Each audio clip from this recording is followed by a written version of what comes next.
അസാധ്യമായത് ജീവിതത്തിൽ സംഭവിക്കണമെന്ന് നിങ്ങൾ ആഗ്രഹിക്കുന്നുണ്ടോ?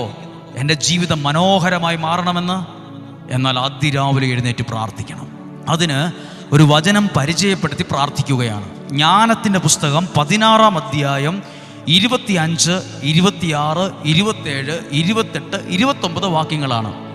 ഈ വചനം വായിക്കുമ്പോൾ നമ്മളൊരു പ്രധാനപ്പെട്ട കാര്യമാണ് പറയാൻ ഉദ്ദേശിക്കുന്നത്. അതുകൊണ്ടാണ് അല്പം ആമുഖം കൂടിപ്പോയത്.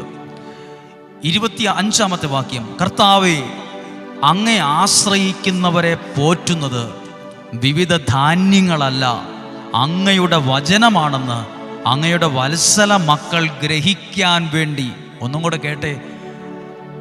ആ കർത്താവെ, അങ്ങയെ ആശ്രയിക്കുന്നവരെ പോറ്റുന്നത് വിവിധ ധാന്യവിളകളല്ല, പിന്നെയോ അങ്ങയുടെ വചനങ്ങളാണെന്ന് അങ്ങയുടെ വത്സല മക്കൾ